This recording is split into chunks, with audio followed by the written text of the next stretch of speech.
The moving truck arrived at 7:15 on a Tuesday morning, shattering the silence of our cul-de-sac. It was a massive, pristine white vehicle that blocked the morning sun and cast a long shadow over my front lawn. I was standing in my kitchen, holding a mug of hot coffee, watching the steam rise against the cold window pane. My husband, Marcus, was still upstairs in the shower, getting ready for a job he had been pretending to love for months.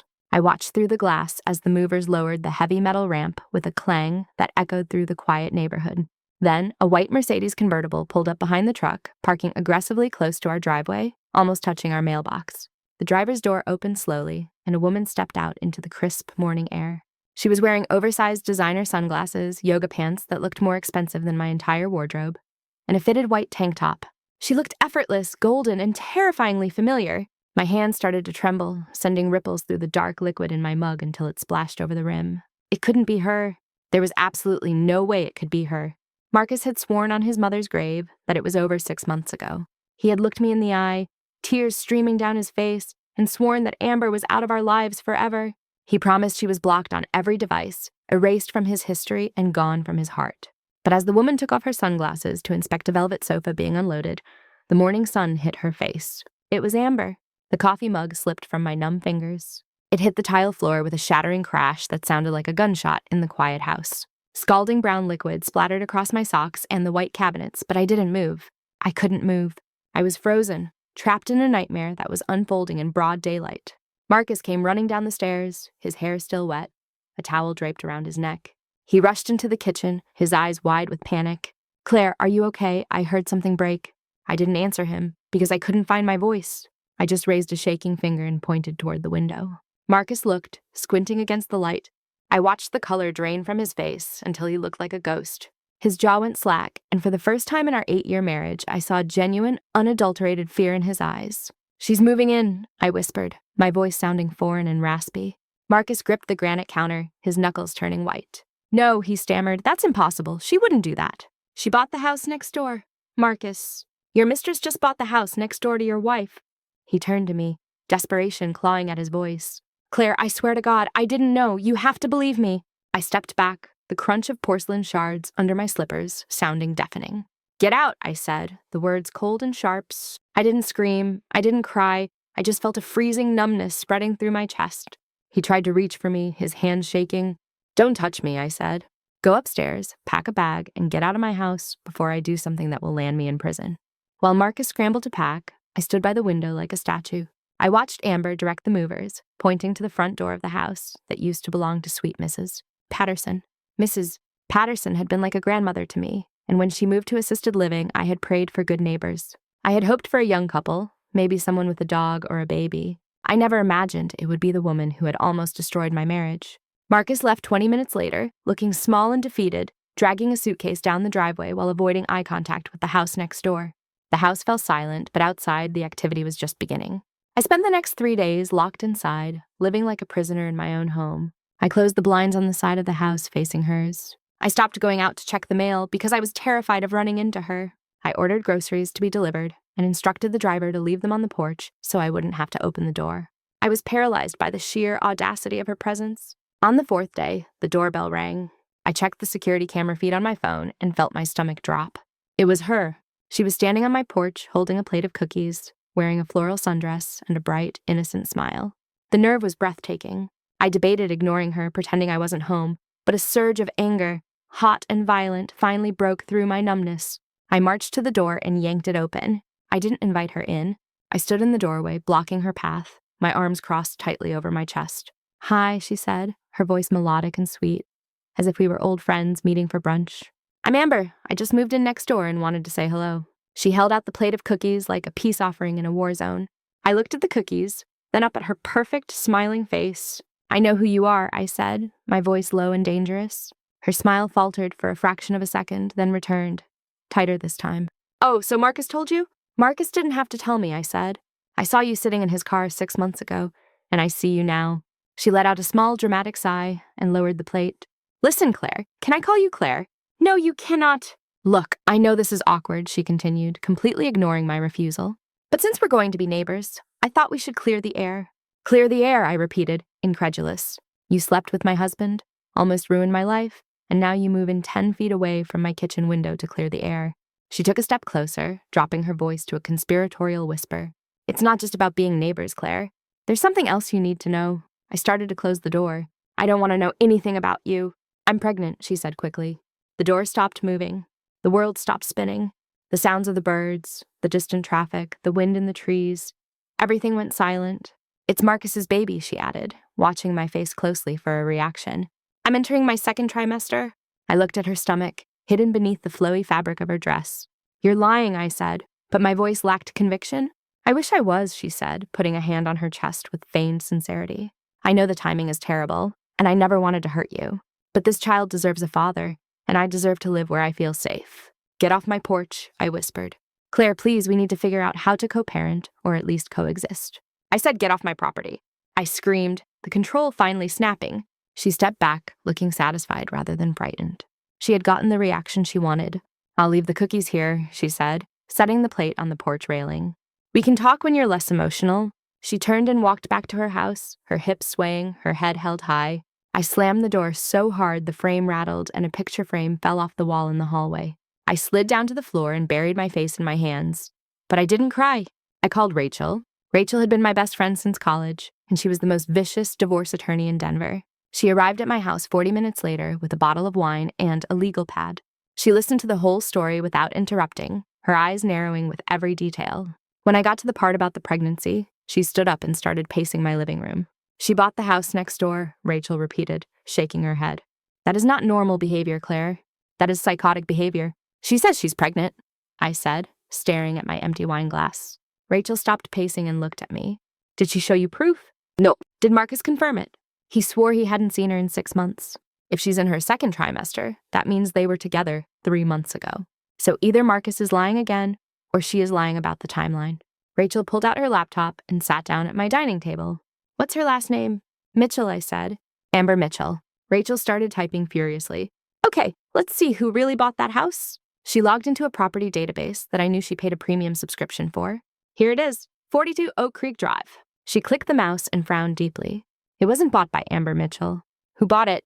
I asked, leaning over her shoulder. The Meridian Family Trust, Rachel read. A cash purchase, closed 2 weeks ago. What is the Meridian Family Trust? It sounds like old money, Rachel said.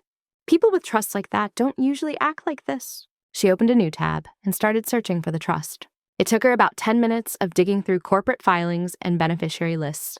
Then she stopped, and her face went grim. Claire, come look at this. I looked at the screen. The primary beneficiary of the Meridian Family Trust is a woman named Vanessa Rhodess. Who is Vanessa Rhodess? I think Vanessa Rhodess is Amber Mitchell, Rachel said. She pulled up a photo from a society page in Connecticut. It was 5 years old, but it was unmistakably her. Blonde hair, blue eyes, wearing a gala dress, and standing next to an older man in a tuxedo. Vanessa Rhodess's, daughter of real estate tycoon Richard Rhodess's, Rachel read, estimated net worth of the family is over $200 million. My head was spinning. Why would a multimillionaire heiress pretend to be a marketing consultant named Amber? And why would she target my husband, a mid-level project manager who makes $80,000 a year? It doesn't make sense, I said. Unless it's a game, Rachel said darkly. A sick, twisted game. We need to know more about Vanessa Rhodess. Rachel called a private investigator she used for her high-profile cases. His name was Tony, and he was expensive, but Rachel said she would cover it as a professional courtesy. Tony called us back 3 days later. We met him at a diner halfway between my house and Rachel's office. He slid a manila envelope across the table. Your neighbor is a very interesting woman, Tony said, taking a sip of black coffee. She's legally changed her name 3 times in the last 10 years. She moves to a new city, creates a new persona, and finds a new target. Target? I asked. Always married men, always somewhat successful, but not rich enough to fight back effectively. Tony pulled out a document from the stack. This is David Brennan. He was her target in Chicago 3 years ago. He was an architect, married, 2 kids. She seduced him, convinced him to leave his wife, and then destroyed him. How?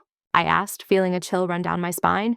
She sued him for fraud, claimed he stole money from her investment accounts. It was completely fabricated, but she had better lawyers. She drained his bank accounts in legal fees, got him fired from his firm, and ruined his reputation. 6 months after the lawsuit settled, David Brennan drove his car off a bridge. I covered my mouth with my hand. He died. Instant death, ruled a suicide. Tony nodded solemnly. We tracked down his sister, Sarah Brennan. She lives about an hour from here. I think you should speak to her. We drove to meet Sarah the next day. She lived in a small apartment cluttered with photos of a smiling man who looked kind. When we showed her the picture of Amber, her face hardened into stone. "That's her," Sarah said, her voice shaking with repressed rage. "She called herself Jessica when she was with my brother." "Did she say she was pregnant?" Rachel asked gently. Sarah laughed, a bitter, broken sound. "Oh, yes. She claimed she was pregnant with twins. It was the final nail in the coffin for David's marriage. He left his wife to do the right thing by the babies. And then, once he was isolated, once he had signed over his share of the house to his ex-wife, the pregnancy miraculously disappeared. She said she miscarried, but later we found medical records during the lawsuit. She had had a hysterectomy 5 years prior. She couldn't get pregnant, Mrs. Morrison. It was physically impossible. I felt sick to my stomach. So she's lying to Marcus. She's lying to everyone," Sarah said. "She hunts men for sport. She likes to see how much she can take before they break. And when they have nothing left, she moves on. Please don't let her do to your husband what she did to my brother. I promised Sarah we would stop her." I went home that night and looked at the house next door. The lights were on in the living room. I could see her shadow moving across the curtains. She wasn't just a mistress. She was a predator who got off on destruction, and she had chosen my life as her next playground. But she had made one critical mistake. She thought I was just a hurt wife. She didn't know I was the daughter of a forensic accountant and had a lawyer for a best friend. I called Marcus, who was staying at a grim, extended-stay hotel near the airport. He answered on the first ring. "Claire, please tell me you're calling to say I can come home." "We need to talk," I said. "Not about us, but about Amber. Or should I say Vanessa?" There was silence on the other end. "Who is Vanessa?" he asked. "Meet me at the house in an hour," I said. "Come to the back door." When Marcus arrived, he looked 10 years older. He sat at the kitchen table while I laid out the photos, the documents, and the suicide report of David Brennan. I watched him read, watched the realization sink in. "She's not pregnant, Marcus," I said softly. "It's a lie, just like it was a lie with David. She physically cannot have children." Marcus put his head in his hands and started to cry. It wasn't a sympathetic cry. It was the sound of a man realizing he had been played for a fool. "She demanded money yesterday," he whispered. "She said she needed $50,000 for medical expenses for the baby. She said if I didn't give it to her, she would send photos of us to my boss." "That's extortion," Rachel said, stepping out from the living room where she had been listening. And that is exactly what we needed. We spent the next 2 hours formulating a plan. Marcus was terrified, but Rachel reminded him that he was an accomplice to his own destruction if he didn't help us. He agreed to wear a wire. He agreed to go over there and get her to admit the pregnancy was a leverage tactic. 2 days later, on a Saturday afternoon, Marcus walked over to her house. I sat in my kitchen with Rachel and Tony, listening to the audio feed through a laptop. Amber let him in. We heard the door close. "Where is the money?" she asked immediately. "No hello, no kiss, just business."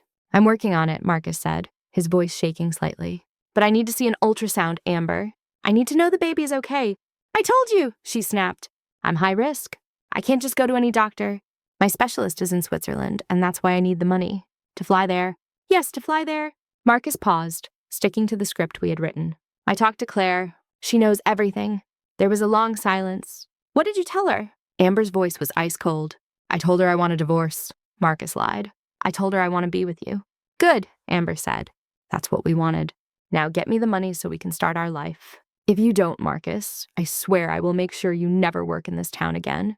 I have files on your company. I have emails you sent me from your work account. I will burn you to the ground." "That's enough," Tony said, taking off his headphones. "We have extortion, blackmail, and admission of intent to harm. Let's go." We walked across the lawn, a strange army of justice. Me, Rachel, and Tony. Rachel banged on the front door. It took a minute, but Amber opened it. When she saw us, her face twisted into a snarl. "What is this?" she hissed. "This is the end of the game, Vanessa," I said, using her real name. She flinched as if I had slapped her. "We know about David Brennan," Rachel said, stepping forward. "We know about the fraud lawsuit in Chicago. We know about the Meridian Trust. We have you on tape, blackmailing Marcus 5 minutes ago." Amber looked at Marcus, who was standing behind her in the hallway. "You traitor," she spat. "You pathetic little worm." "I'm going to ruin you." "You're not going to ruin anyone," Tony said, flashing his private investigator badge, which looked enough like a police badge to be intimidating. "We have enough evidence to file criminal charges for extortion and harassment." Or, Rachel said, her voice calm and deadly, "You can leave. You can sell this house, pack your things, and disappear. If you are still here in 1 week, we hand everything over to the district attorney. And I will personally make sure David Brennan's family gets a copy of the file so they can reopen their wrongful death suit." Vanessa stared at us, her chest heaving. For a moment, I thought she might attack us. Her eyes were wild. stripped of the cool, sophisticated mask she wore. She looked at me with pure, unadulterated hatred. "You think you won," she whispered. "You're stuck with him." She pointed at Marcus. "You're fighting for a cheater and a coward." "I'm not fighting for him," I said, looking her dead in the eye. "I'm fighting for my home, and I'm fighting for the man you killed. Get out of my neighborhood." We turned and walked away. I didn't look back. The moving truck returned 4 days later. This time, there was no Mercedes, no designer sunglasses. Vanessa Rhodess fled in the middle of the night, leaving the house empty. Marcus tried to come back. He stood on my porch with flowers, begging for a second chance. He said he had learned his lesson. He said realizing what she was had made him appreciate what we had. I looked at him, and I felt nothing. The anger was gone, but so was the love. It had been burned away by the truth. I handed him the divorce papers Rachel had drawn up. "I'm keeping the house," I said. "You keep your 401k, and we split the savings. But I never want to see you again." He signed the papers on the porch railing, crying silently. I watched him drive away for the last time. 3 months passed. I started gardening again. I painted the kitchen a soft blue to cover the memory of the coffee stain. I was healing slowly. Then Rachel called me on a Tuesday morning. "Claire, are you sitting down?" I sat on the edge of my bed. "What is it?" "It's Vanessa," she said. "They found her in a hotel room in Seattle." "She's dead, Claire." My breath caught in my throat. "What happened?" "Overdose," Rachel said. "Police are ruling it accidental, but she left a note." "A note? Addressed to you?" The package arrived a week later from the Seattle Police Department. Inside was a handwritten letter on hotel stationery. It was shaky and stained, as if she had been crying while writing it. "Dear Claire," it began. "You were right. I was a hunter. I hated happy women because I could never be one. David broke me, and instead of fixing myself, I decided to break everyone else. But you were different. You didn't just fight for your husband. You fought for your dignity. When you stood on my porch and called me by my real name, I felt something I haven't felt in years. Shame. I can't outrun the ghost anymore. David is with me every night. I'm tired of running, and I'm tired of being Vanessa. The house next door is yours. I've instructed the trust to transfer the deed to you. Do whatever you want with it. Burn it down, sell it, I don't care. Just consider it payment for the damage I caused. I'm sorry. Beer." I sat in my garden and read the letter until the sun went down. I didn't burn the house down, and I didn't sell it. I couldn't live in it, and I couldn't let strangers live there knowing the history. So I called Rachel and pitched her an idea. We turned the house into a safe haven. We named it the Vanessa House, not to honor her, but to remember that even broken people can do one good thing in the end. It became a transitional shelter for women escaping domestic abuse and financial control. Women who had nowhere else to go. Women who needed to hide from their own predators. I volunteer there on weekends now. I teach them how to balance a checkbook, how to interview for jobs, how to rebuild their credit. Sometimes when I'm gardening in my front yard, I hear laughter coming from next door. I see children playing on the lawn where the white Mercedes used to park. Marcus sent me a letter a year later, hearing about what I had done. He said he was proud of me. I didn't write back. I didn't need his pride. I had my own. I looked at the house next door, the sun reflecting off the windows. The monster had come to destroy me, but in the end, she had given me the tools to build something beautiful. I picked up my watering can and walked toward my roses. The air was crisp and clean. It was a good day to be alive. And for the first time in a long time, I felt completely, utterly safe